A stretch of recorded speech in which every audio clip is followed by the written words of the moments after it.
Lithium batteries versus AGM. I just posted a video where I interviewed Heiner Klarman from Klarman Automotive Solutions. He's a vehicle electrics engineer, not just a sparky, so he has real in-depth experience with batteries and battery systems, and asked him a lot of questions with the aim of being able to shed light on the choice between lithium and AGM and even ordinary flooded lead acid batteries. And I now need to do a follow-up because of so many very, very good questions and some odd ones on the original video, and here I am to answer those questions. I'm Andrew Cynthia White. Join me as I share my passion for building four-wheel drive trucks and then traveling to the remotest parts of the world. Now I have to say right away, I'm not doing this in my workshop. I don't have a battery in front of me, and I'm not showing off any particular brands because, again, guys, I'm not sponsored. I'm not being paid to do this. I wasn't paid to have that particular blue battery in front of me. All right, they came to me and said, you're building another truck, would you like some batteries? And of course I said yes, because I wanted to use lithium, because I wanted to learn about lithium. How do you learn about battery systems without anything, without actually using it? So I'm not sponsored, all right? But I know a lot about DC electrics in vehicles, and I know a lot about batteries. I do not claim to be a lithium expert. With that in mind, okay, few questions. Can you charge it with solar? Oh, of course you can charge it with solar, but here's the thing. You need a charger. Now let's put it this way. You can charge lithium batteries with just about anything, any power source you like, as long as the charger understands and is profiled for lithium. Okay, as long as the charger is profiled for lithium. In other words, it has to know somehow. Some do it automatically, some you use a different wire to charge it. If you use a standard traditional lead acid 12-volt charger on a lithium battery, it will charge it. Now here's the thing. Somebody will say, oh, I used it and it charged it fine. Yes, it will charge it, but it won't charge it properly, and it will reduce the life of the lithium batteries. The whole point about lithium, they have two major advantages. Oh, and they have several disadvantages, but the two major advantages over any kind of lead acid technology, particularly AGM and flooded lead acid batteries, is that the actual capacity, when drawn from the battery, the voltage remains high right until the point that it's just about completely empty, and then the voltage drops. Whereas lead acid and AGM, that voltage drop is far more gradual, therefore the usable energy on a similar sized lithium battery is reduced. It's less than AGM. Okay, that's the main difference. Apart from weight, we all understand they're much lighter, is that they last longer. You can discharge them, recharge them thousands of times, not hundreds of times. So much more, which means they have a longer life. In other words, the money you're spending now, you're not going to have to spend it again. And they have a longer life. But again, here we go. I'm going to say it twice. They only have a longer life if you charge them properly. So, and I'm like, I don't mean to be patronizing. I really don't. Such a simple thing. They will offer all of these advantages if you charge them with a proper charger. Otherwise, don't buy them. That would be my advice.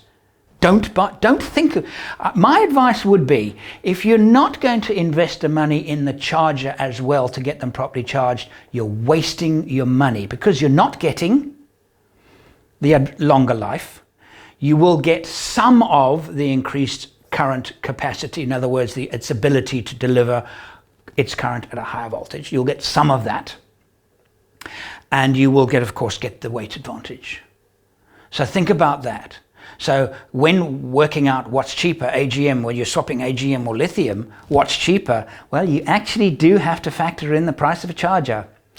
That could tip the balance with many, many people, and I imagine that it would. Okay, another question, very good question. Are they any good for winching? No, they're not. They're hopeless for winching. They're not built for winching, you see, because again, lithium, because of this internal battery management system, they manage the current that is being delivered by the battery. In other words, if it's too high, it turns off. That protects the battery. Winches, a winch can draw 400, 500 amp hour. Lithiums will never, I was going to say lithiums will never deliver that. They can deliver that, but the lithiums we're putting in our vehicles cannot deliver that kind of current. They will turn off. So no, they are no good for winching, but it's the wrong application anyway. While lithiums are good for storing power. While you're winching, yes, you are using stored power, of course, but the engine is running and replenishing some of that current. While you're winching, or while you're using it on a compressor, the engine's running. So you understand what I'm saying? So for an application like that, where you're at a campsite and where you've got your solar panels out and they're putting charge in, your fridge is turning off and on and off and on and off and on, and you might have a nice big inverter because you want to make some toast or run something off AC, lithiums are fantastic for that. As long as you understand that the limits of the battery is that as they're discharging at a certain rate, they are limited to a maximum discharge rate. If you go above it, they'll turn off. Okay, so you need to work out. If you want a 2,000 watt inverter, then a lithium battery built for just 100 amp output, it's not going to cope. 200 kilowatts is drawing more than 100 amps. Not any good. So there's a mismatch. So the thing is with AGM and lead acid batteries, you're far freer to do whatever you like with them. The penalty is you're not getting the performance, but you're also not spending the money. But you're not getting the performance. You really are not getting the performance. So it's a balancing act. The last question was, can I use a DC to DC versus alternator? Well, here we come back all the way again. You can use an alternator if the charging is via a dedicated lithium charger. It always comes back to that, no matter what you're using to charge your lithiums with. You can just put a lithium and replace it and plug it in. Yes, it will charge it, but it won't charge it properly. It won't maintain the lithium's battery's major advantage, and that is its long life. You will not get the long life. You will get the charge, and it will work, and it will start the motor. You see what I'm trying to say? The thing is with lithiums, while the performance is so good, they're fussy.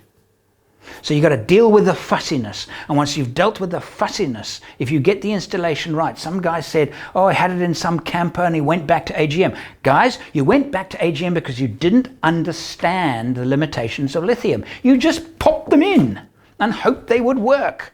And they kind of do. And that's the problem. They kind of charged. But you don't know it. You won't know it because you'll get a charge. So that's the thing with lithium. You've got to match you can charge it with anything you like as long as the charger is matched. The last thing is cold temperatures. Batteries generally don't like extremely cold temperatures. If a lead acid battery freezes, it damages the battery severely. Lithium are even worse in terms of handling really cold temperatures. Electric cars, actually, many of them have sold in the most northerly latitudes, will have actual heaters to keep the batteries at a reasonable temperature, which again is a bit of a problem because that itself makes the car less efficient because that takes electrical energy to heat the batteries. So yeah, people have been saying you can't really not very good in yachts because of cold temperatures. Yeah, depending where your yachts, they're fine for yachts. They work perfectly okay for yachts. But again, you've got the limitation, and one of the limitations of yachts, like cars, very, very cold temperatures, Lithium does not like really cold temperatures. I shot that video and then I came out to my garage and thinking about what I was and what I just said, and I've come up with the following conclusion.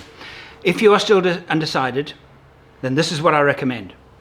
If you are happy with your battery system as it is, assuming it's AGM, then, well, if it works, why change it? If you find it's kind of working and not really, and other people are saying lithium wow, and it is wow. There is a wow factor when it comes to lithium. But you look at the expense and you go, oh, okay, this is my suggestion. Make sure that your AGM system is being run with a DC to DC charger, and don't buy a cheap one. There's some cheap ones that kind of work okay. Get a good one. DC to DC, that investment alone will change things fundamentally for you when in a vehicle. They really work brilliantly. And then if you've already got that and it's still not good enough, then you got to go lithium. And hopefully the DC to DC you have already charging your AGMs can also handle lithium. On my screen here, you'll see this guy, Will Prowse. I don't know him. He doesn't know. I'm going to give a plug for his YouTube channel. He does DIY solar power and he's very switched on. He would be what I would regard as a specialist in his field. There's very, very good stuff. So hopefully he will be able to answer any other questions you have, but I hope now I have answered some of the questions that you have fired at me. Thank you for watching.